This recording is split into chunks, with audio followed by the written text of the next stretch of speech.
Shmuel says, it's not considered until he came. We will learn, when we learn this Gemara several times, and you know it good, a tasteless, that say there are three types of accidents. There's an accident, we're talking about accidents, and we assume that all are similar, but they're really not. There's an accident that occurs very infrequently. For instance, a person walks out in the street in Chicago and a lion eats him up. Most of the time, a person walks in the street in Chicago, a lion will not eat him up. If you go in Nairobi, Africa, it's possible a lion can eat you up out in the street. But in Chicago, unless the lion escaped, it's not something that you would ordinarily anticipate. So that's an accident that would very seldom occur. Such a type of an accident, nobody in his right mind would even think it could happen. On the other thing, an accident could happen quite frequently. Like the spring flood, it happens every time. There's people living on the Salt Creek and this Plain River. Every fall or spring, they have a flood. And they're surprised. They're built in the floodplain and they have a flood. That's an accident frequently. So we will make differentiation between a frequent accident or not a frequent accident, or semi-frequent accident. And what we're discussing here is a semi-frequent accident, not too remote and not too often. If it's too often, nobody says that's an accident that frees it from its obligation. You get the concept? That's what it's saying here. If it's a frequent accident, it happens every spring. There's a flood.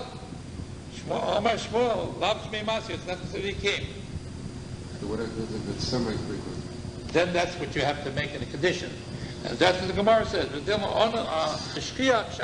Perhaps an accident that happens frequently is different. That a person's got to take into consideration. In other words, if he didn't want the divorce to be final, he should say, listen, it should be not final unless I return within 30 days, except if there's a spring flood or a flood that stops him from coming, that also should not finalize it. But since he did not specify that additional condition, so therefore he's got to suffer the consequences of not specifying it. That's a frequent type of thing. It happens every spring and every fall. The Kivli Borli Stabi, since he should have made it a condition, below Isni, and he didn't make it a condition, he caused the loss to himself. He cannot go and put the blame on somebody else. He himself caused the, like for instance, a person that owns a house. If he doesn't carry fire insurance, and God forbid it should never happen, a fire burns down his house, who's to blame? People know that fire occurs quite frequently. And if you don't have proper fire insurance, it's an accident that has such a frequency that if you didn't take precautions, you caused the damage yourself. Don't blame somebody else. So we've run out of proofs that an accident by a divorce procedure will stop the procedure from continuing. Ella Rabbi for the Nafshi Komar.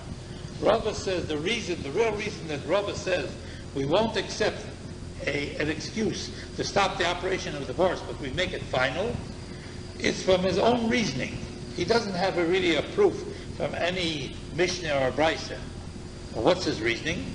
It's noticed because of modest Jewish girls, prutzas, because of immodest Jewish girls. Prutzas means a girl that has no morality. It doesn't bother her. She goes and has shaila, whether she's divorced from one husband, she'll marry another husband. Doesn't bother her one iota. But another lady, she's very sincere. Tznius is a lady that's modest, and Prutz is a lady that's the opposite. She's brass, loud. That's not related to that coin, is it? That's not related to that coin. No, now it's related to the type of ladies that we have to deal with. The words are completely dissimilar. Yeah. Mashum Tznius, the last line there, because of a girl that is religious, the Amrit Lo Lahav get, if you will say to her, it's not a divorce. We give an excuse. Maybe he had an accident, he couldn't come here. Zimin Lo honest, sometimes there was no accident. The reason he didn't come because he wanted the divorce to go through. But when she thinks the honest, and she'll think, oh, maybe there was an accident, that's the reason, then the divorce is not final, and she will become an abandoned lady, abandoned wife, but and she'll be sitting without a husband. She'll be married in name, but won't have a husband. She's the worst of everything. Yes, we're not going to go and make her mess up a Jewish girl's life that way. He gave her a divorce, he didn't fulfill the condition, it's a final divorce, so she can now be free to marry somebody else. That's one thing. To protect these types of girls, we should brutus, and also protect the type of a girl that is brassy, couldn't care less about the Jewish law. The Yamar law, if we should say to her there's a possibility that the divorce that he gave is not a divorce, in other words, there's some condition that could defeat the giving of divorce, sometime an accident occurred, time occurred, that there was really an accident. She'll say there was no accident. It's a final divorce. As far as she's concerned, it's a final divorce. She's not even investigating it too far. Also, she'll go, and she'll marry another guy. When Nimsa get bottled, and then we'll find out later that the divorce is really final, and the divorce is null and void, and now mamzerim, and the children of the second husband are mamzerim. So in order to avoid making more mamzerim in Israel, in order to protect the kosher Jewish ladies, for adult reasons, we, as the Beis Din, will go and decree that divorce is considered final. We won't accept any excuses why you didn't fulfill condition. You didn't show up, this was your condition, you didn't show up, divorce is final. So the Gemara asks the question, is there such a concept? The Midiaraisa, as far as the strict law of the Torah is, lo have a get, it shouldn't be considered a divorce. Because we said, remember the case of the lady that was raped, that she is not held responsible for the rape. She's not punished at all for the rape. And the Torah gives an excuse for an accident, an honest. Is there such a thing? The Torah says that an honest is a good excuse. And because of these nice girls and the brassy types of girls, we permit a married lady to go to the world, to be free to marry somebody else. The Gemara says, Ain, yes. Why is this so? Anybody that marries, and he depends on the rabbinate to set the conditions on how he's going to be married. Therefore, when we get married, we say, Hari adbibisli, you are hereby married to me, b'tabasu, with this ring, kedas, according to the laws of Moshe, with the laws of Moses, the laws of Torah, the laws of the rabbis. In other words, we gave them jurisdiction to make the rules as to when we're married and when we're not married. And the rabbis pulled out the marriage from her and said that no longer is she married. The divorce is considered final. They call the shots. They tell us when she's married, they tell us when she's not married. Otherwise it'd be chaos. Otherwise it'd be chaos. We don't know what the type of lady this is, if she's a religious type or not. We're going to protect those both types of ladies against themselves. The religious lady would be fearful to remarry. So we say, listen, it's a divorce. We're not going to accept any excuse why he couldn't show up. The lady that's not religious, I said it was probably a good reason why he was accident, and therefore it really... There was no accident. There was no accident. I say there was no accident, therefore it was a good divorce and I can marry. Are we talking about cases here where the ladies went through the proper divorce procedure? The husband might have put a condition, but as far as she's concerned, it was a proper divorce, or we're protecting her. Is that what's being said? Protecting the Jewish ladies against their own thinking. There's one Jewish type of lady that is very religious, and she would never remarry. She would worry perhaps the divorce was not final. But as long as it was a proper divorce, she need not worry.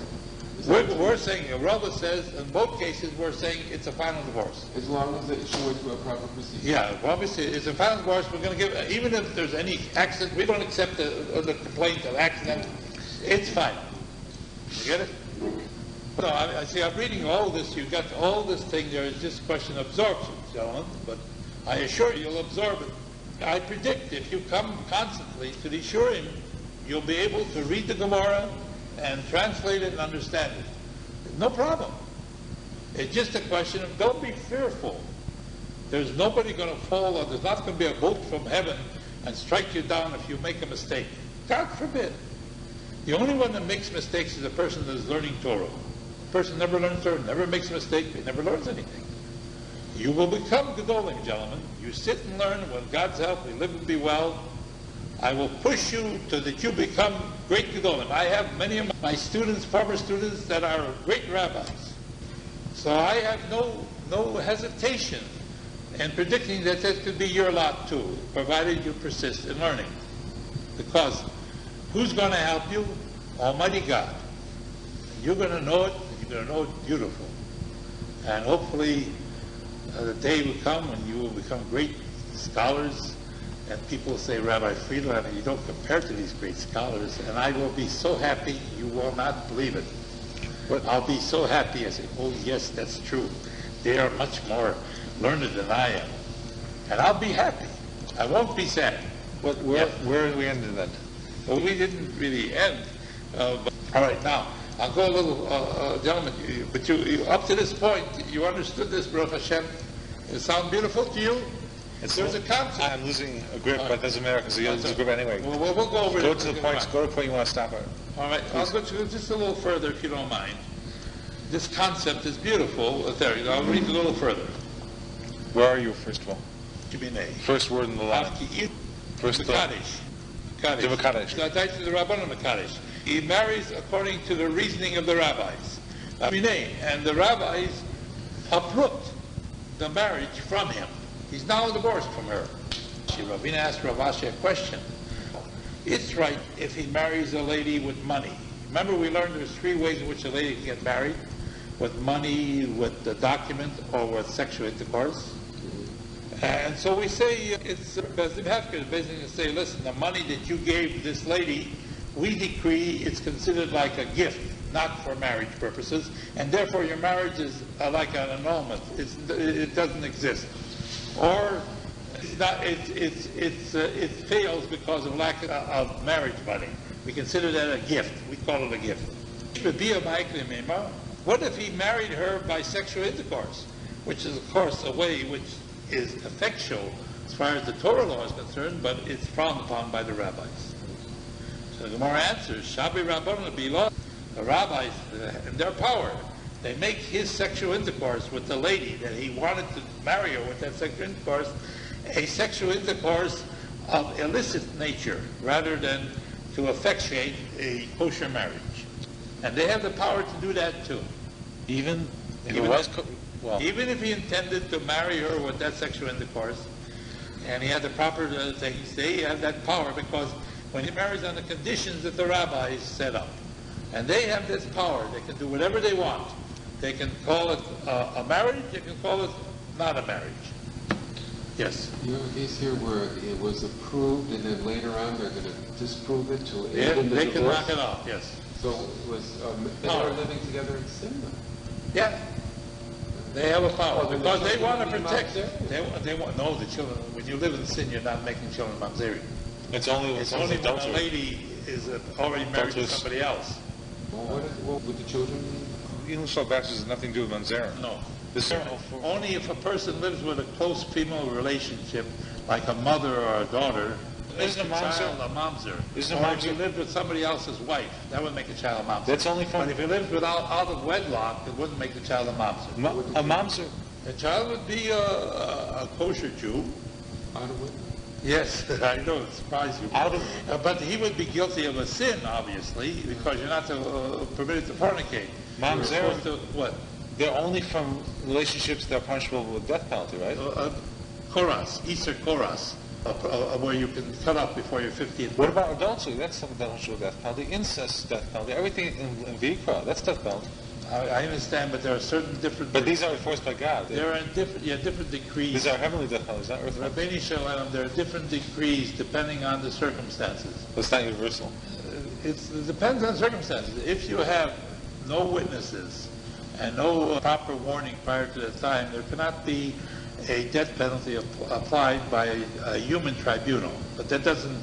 Isakoros means there is a... There's never a failure of justice. If there's a failure from time to time of human justice, there's never... What I'm saying is, whenever it says mushimas in the Mikra, that's a relationship of Jared to Imam, sir? What? Whenever it says except when it's physically impossible, whenever it says mushimas in the Mikra, the person who does this shall die. Not here. In V'ikra, when it has the whole list of... Mos, he certainly be put to death. That's except where it's impossible to have it. There are different ways of dying. You can either die by virtue of a human tribunal or Just asking a question. Apparently it doesn't work that way then. No. We'll discuss it. But at any rate, gentlemen, we will get into many subject matters. And we'll discuss many questions that you will find very interesting. Where are we leaving off now? We're leaving off by right after Blias Sos. Sos. Right, so you say, I read this. Right in the same line as Tanya. Yeah. Tina. What's that word there? What's that word? Tina. This one. Tania. Tina. Then the commentary on the right side. Yeah. That's Baratura. There are different printings. Whose commentary is this? Whose commentary? These are all the Baliyatesvis. Who's this then? Right here. All of them are Baliyatesvis. Okay. Word. On the outer column is Baliyatesvis, the students of Rashi. It's the same line as we left off. The inner column is the Rashi's commentary. There are some places in Gemara that the Rashi commentary doesn't exist at all. And there are other commentaries instead. The Rashbam is his grand... What era is that then? Because he died before he was able to finish it. The Rashbam in the Baba Basra, it says up to here is the parish of Rashi, and then afterwards the Rashbam, his grandson, took over after him. And then there's the Ran and the Dorim. There are different things, but whatever it is, gentlemen, I assure you that the Gemara is beautiful. And if you learn it, you'll get more and more subject matter. There's nothing haphazard about it, so that you can have a complete picture why it is done so. The Chachamim never did anything just like that. They did it for a legitimate reason. They're protecting Jewish people from being hurt by their own actions that they shouldn't have done. So we'll learn from that, and we'll go over it. You'll be able to know it and say it yourself. All right, gentlemen, any questions on what I've learned so far? I appreciate you don't know it all now today, and it may take some time before you do know it. But life is that way. It takes time. Listen. No, this is the end of the 6th character. I assure you, I went to yeshiva year after Rashi on the Mishnah. This is You read after me. October 19th. The beginning of the Talmud, the Rashi and the Mishnah. You read after me. A virgin should get married on the 4th day. It is a decree of the sages that she should get married on the 4th day of the week. Like we'll explain the reasoning. Because twice during the week, it's going on the phrase describing a virgin. Going on. What do you mean by going on? You have two phrases here. Psula Nishiravi, Aleph, Basula. You have Basula and Nisa. I know what's referring to. I know what's referring to. I'm asking the grammar of the Rashi. What is this Aleph? What's Aleph? This is Aramaic. Why is he talking in Aramaic? Because the language is Aramaic of the His Gemara. audience wasn't Aramaic. Yes. He's talking to people that are learning Gemara. And they always talk in Aramaic language, so you can't join it. Basula, is Aleph, that's a prefix, Aleph. Yeah, it goes on Psula. They add an extra letter to it. This is the way it always is. What does Aleph mean when it uses a prefix? There's no particular meaning here. It goes Psulakoi. This phraseology means it goes He's on. referring to the case of the Basula. That's right. But that's all. There is no definition you can give me? That's all I can give you. I'm sorry. Anyway, sorry. I've just learned for the past 47 years. I have to learn a little more now. Maybe get more sheet. Read after me, gentlemen. In the 2nd and in the 5th. The 2nd and the 5th. Achas is 1. May ask on 10 decrees. Shatikan Ezra. That Ezra Sofer proclaimed, he and his Bezdin. That's when they went up from Babylon to resettle Zion. But Baba Kama, in the Gemara called Baba Kama, in the chapter starting with the word Meruba, Daf Pei Beis Amud Aleph. Daf Pei Amud Aleph. You'll find it there on the 82nd page on the first side. The first, He'll explain for all of them. I'll explain for all of them. Kaf, And therefore, Kikno, they made a decree their decree. that she should get married on the fourth day. The fourth day. Pursuing. Shim Hayal Vatans pursuing. If he had to him a complaint against her virginity, If he had a complaint against he can rise up early to go to the Besdi. why is it really to go to the basement? Well, Cast alone. while his anger is still upon him. While his anger is still upon him. He may show us pain time, show pain time. If there's If there hours were, between, that means time between, more time between. Yesh lachush. There is to worry. is to worry. Shema yispais. Nice. Perhaps he might become pacified. Perhaps he might become pacified. He's koradaito. Or a dice. And his thinking would be cooled off. I think he'd be killed off. Amena. And he would keep her. And he would keep her. V'shema he's in setachto. Shemachi Zinset. And perhaps she had committed adultery under him, while between the first and second stage of marriage. In those days, they used to divide the first stage from the second stage. Nowadays, of course, we don't have that child. Sir, if I would say, I think it will lose the effect if you don't just keep going through it and translate literally. When he osra olav, Yeah. But how do you say it? when he osra olav, Vini Asra Allah. and she would be prohibited on him, Should be promoted on him, kiri alfinin, like we learned like we learned. in the Gemara Solav, on the 28th folio on the first side, the Me from? this is a phraseology in the That was Torah. one word that he. The word the mem at the end, at the beginning, is from, and the rest of it is a quotation, a portion of a posik. Ministra, she was From the word Venistra. she was posited alone with another man, and she became unclean. She had sex with him. When we told Shiyavah Besdi, What's that? Sheva? the word "ba" means to come. We told Shiyavah Besdi, we told, and since We talk. Sheva. he will come to Besdi, he's borrowed. Yisbar. The matter will be clarified. That'll be clarified. Dover means matter, and borar means clarified.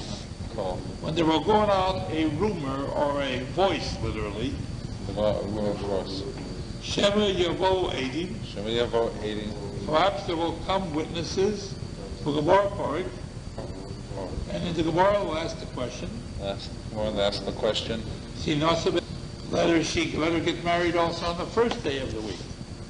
Because since they made it takona, you have to have a bezdin on the second as well as the fifth day of the week. So why just make it on the first, on the fourth day of the week?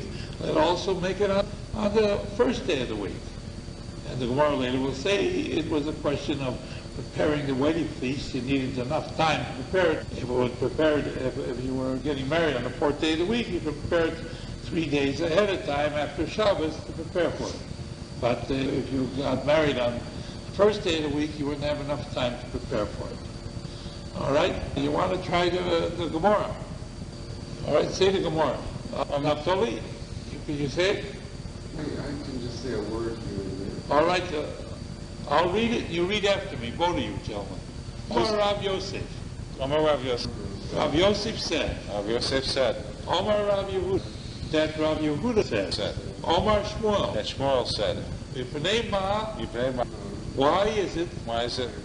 Amru. They say. A virgin should get married on the fourth day of the week.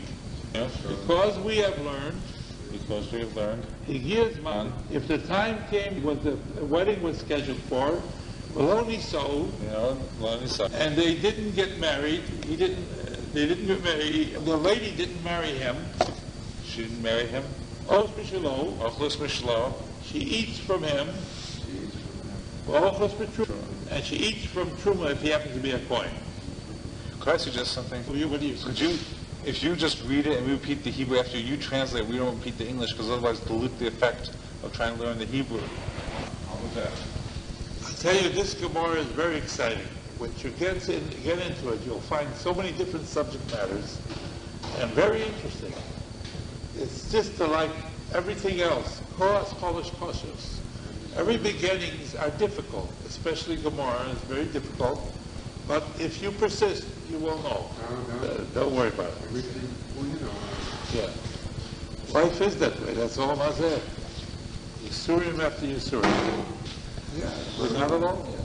All right, you can have a Shas Gemara if you'd like to look at it. Yeah, leave it up. We're repeating the Gemara. I'll repeat it, gentlemen. You read it after me. My son has suggested that I just read the Hebrew and then I'll translate it without you. The name of Rabbi. Why do they say that a virgin married on the fourth day? Because we have learned, if the time comes, but only so, and she doesn't marry him, she eats from him, if he's an ordinary Jew, and she eats from Truma if he happens to be a Kohen. You would think if the time came on the first day of the week, he would have to feed her. The whole phraseology that Rav Yosef is quoting, he left out a key phrase, that if he had a tinus pasulim, he would rise up early in the morning and to go to Bezdin. Because he could have got that case, he's going to catch himself. He had been sick. So now the Gemara says, Omer Rav Yosef, master of Abraham. Are you hanging something we learned, that's the Mishnah, and something we didn't learn, Ikias Man, that he just quoted? Hey Tanya, this we learned the Mishnah, and Ikias Man we didn't learn? And then he answers himself, this we learned the Mishnah, and Ikias Man we also learned. But what's the question? Totally Tanya refers to. Are you trying to hang something that we explain the reasoning in the Mishnah? That if he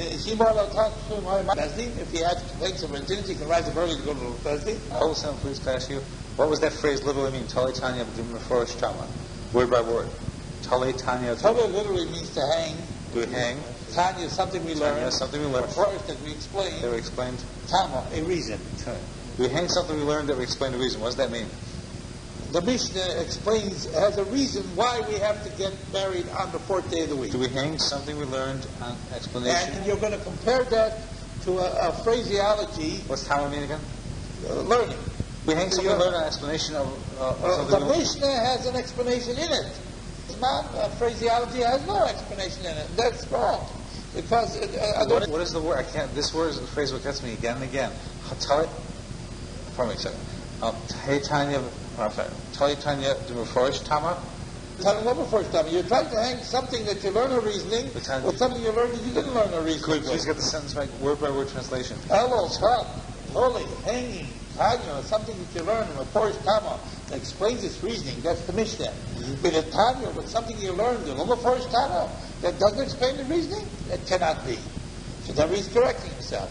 If we learn, this is the way we learn. This is the way we learn. Rabbi Yehuda says his name is Shmuel. Why does a virgin get married on the fourth day of the week? And then he puts in the phrase he left out before. That is phrase he had left out before, and I put in. Now we have a reason why you should get married on the fourth day of the week. The Gemara now asks the question, repeat after me, gentlemen. This is the importance of Achar Shabbos. How to get married on the first day of the week. If that's all we're concerned about is that getting up the next morning to go to the Bezdin, there was a Bezdin not only meeting on Thursday morning, but also on Monday morning. So if you're getting married on the fourth day of the week, you go to the Bezdin on the fifth day of the week. If you're getting married on the first day of the week, you can go to Bezdin on the second day of the week. So it's going to be all right too. Why do you just make it on Wednesday? Why can't you also get married on Sunday? That if you have any complaints about her virginity, ask your Bezdin. The more answers. The sages were anxious, diligent. The word shakatu means literally swift, diligent, on the betterment of the daughters of Israel. They say, that he should bother.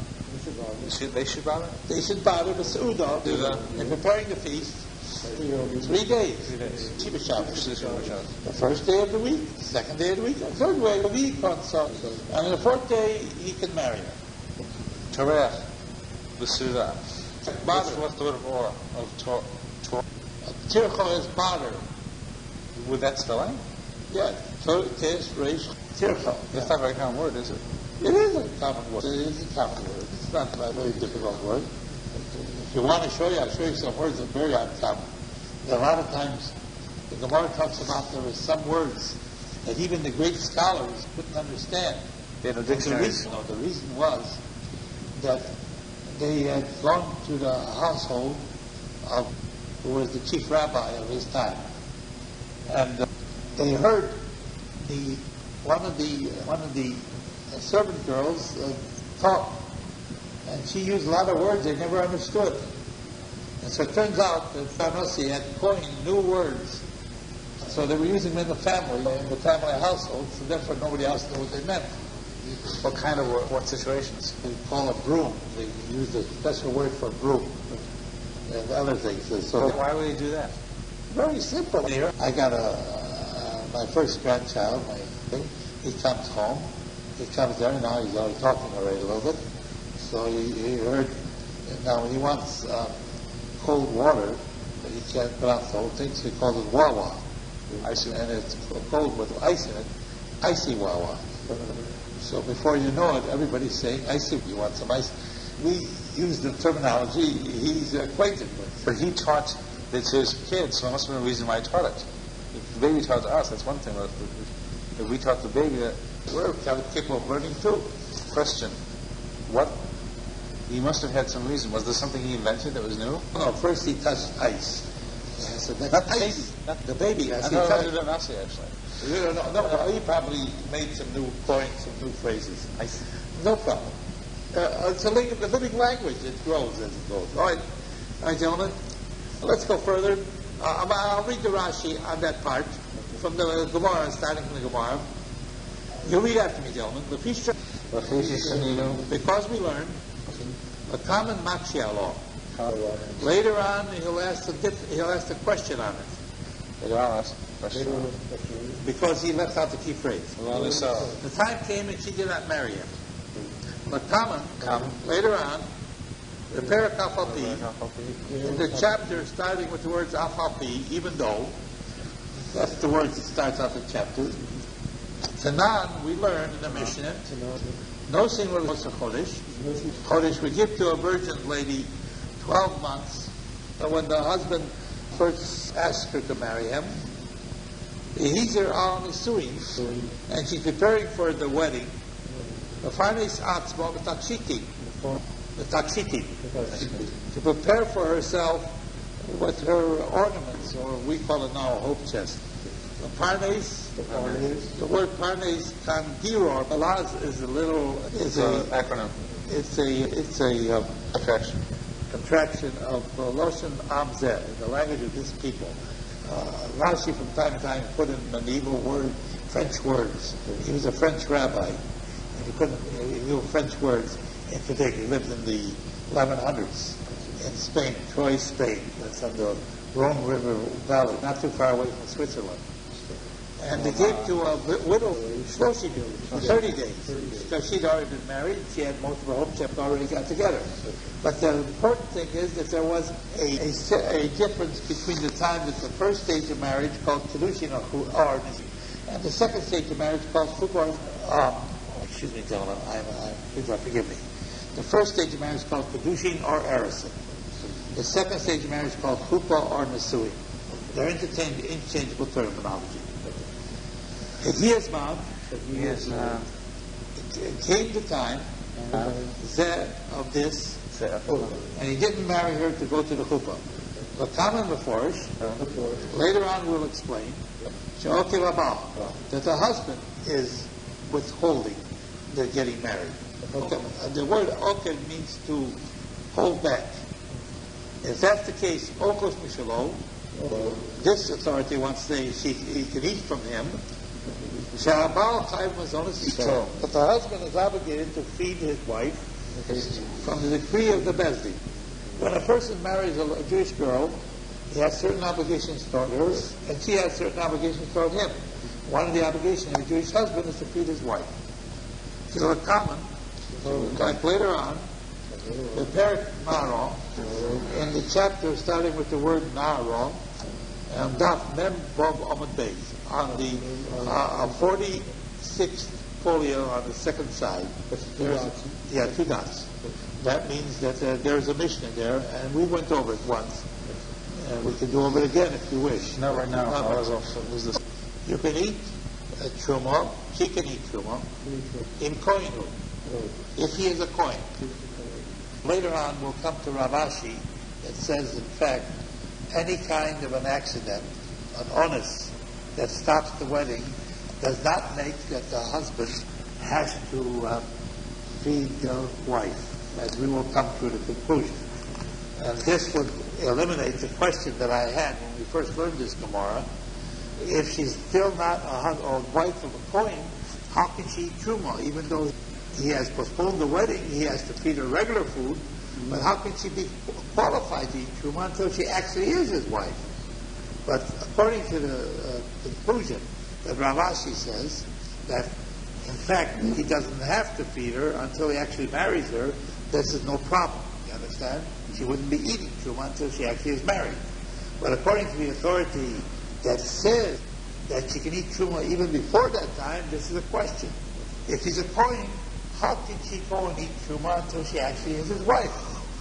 You understand? He Bas Yisrael, she's a daughter of Israel, ordinary Jew. Kohen Mafu as he stole truma. That a Kohen can feed his wife truma. Repeat it after me, gentlemen, don't be afraid. Kiyalef, like we will learn. But common later on, Daf Nun Zayin, in the 57th folio on the second side, 2 dots.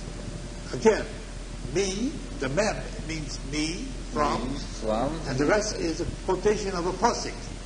If a Kohen, when he acquires a person, a soul, in this case his wife, it would apply if a Kohen buys a Eved Nani or Amak Nani, a female or a male slave that were born a non-Jew, they also could eat truma while they are slaves. Therefore we learn a virgin can get married. To let us know that the decree of the sages is withholding him from getting married. And this restraint from him is not his. In other words, he has nothing to say about it. Is that obstruction? Obstruction is not his. Ekev, Okav means to withhold. Is that in relation to the word ekev? No, it's a different word. Ekev means because. Kava here. I am Chaf Beis. Kava. This would restraint. It sounds like a kuf, but yes or no? Yeah, that. So, he catches himself. Just like we would say, oh God. He has a wonderment on the words of his teacher, Omar, and he says, Shmuel overcame. What is this that Shmuel should say such a thing? Actually, his rabbi never said such a thing. He left out a key phrase. And also, Rav Yosef had been sick, and had forgotten his learning, and he was wondering his first words. So he asked himself a series of questions. You hang something we learned on something we didn't learn? You're hanging a reasoning on a mission that we learned. You're hanging a reason of a mission that we learned on a mission that we didn't learn? And he answered again, to Rabbi Yosef. This we learned and this we didn't learn? Then he answered himself, this we learned and this we learned. What's this name? This we learned and this we learned. He's translating it from... Yeah. Hold a second. That was Aramaic. What's this? Hebrew? Yeah, Hebrew and Aramaic interposed one another. Without much apparent... From one to another. The truth is, gentlemen, that we have to know both languages in order to be able to learn the Gemara. Why do they teach it in Rashi script still if Moshe, what can I say? It's the way it's printed. You're going to change the world. Please. It's the way it's printed, so we live with it. You have English in English script. Why would you do it? No one reads a textbook in old English script. You don't say, how come it's this? It's this what it is. It's there. You live with it. Look, the people... Don't make... Give me... When did that start? When did it start? Before my time, sir. No. What's before my time? Please. For Rashi's time? I'm not interested. Right now, it's our responsibility to become acquainted with it. Let's not who started it, who didn't start it. You're interested in that type, there might be some sporim that might tell you about that. But right now, we're learning about it. And even before this, we used to have a different type of printing of Hebrew. I remember that.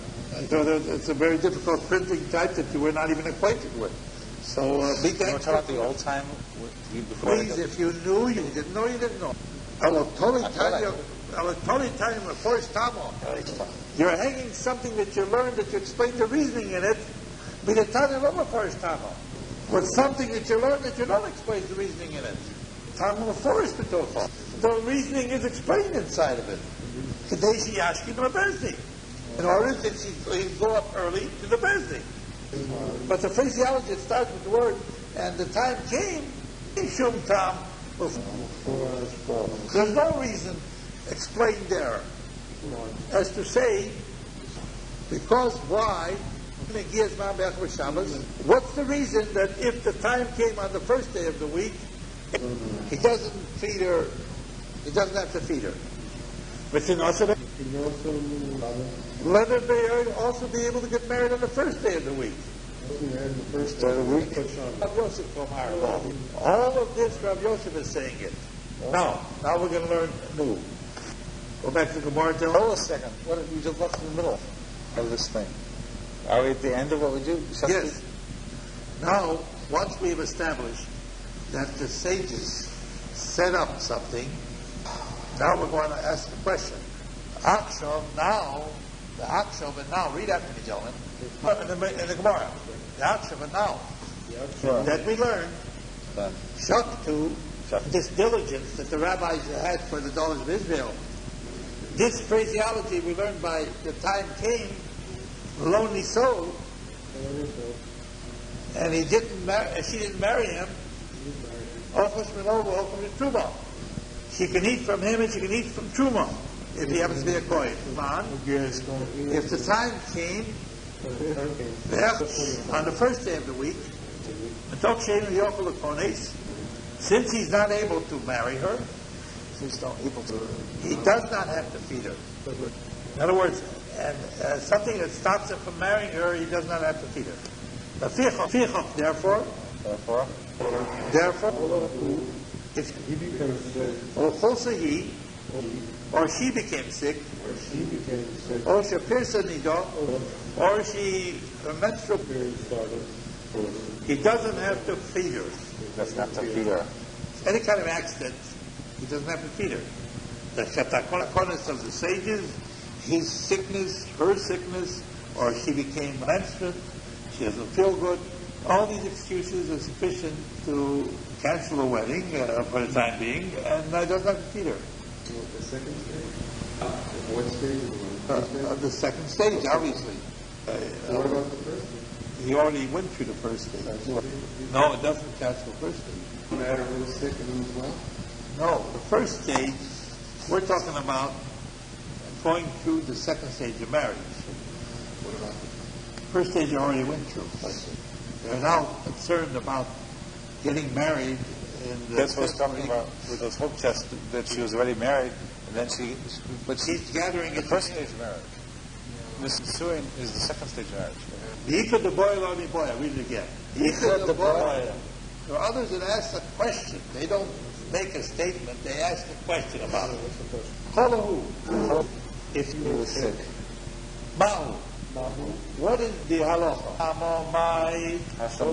There, by the case where the Rabbanan made a decree that you have to get married on the fourth day of the week, there, the reason is because there was an accident. You cannot go and marry except on the day they permit you to marry.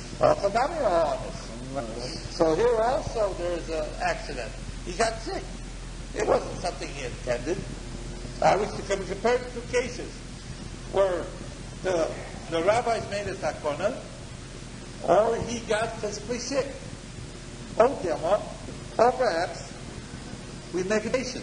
Some there, honest with takonosa. There was an accident because of a decree that the rabbis decreed.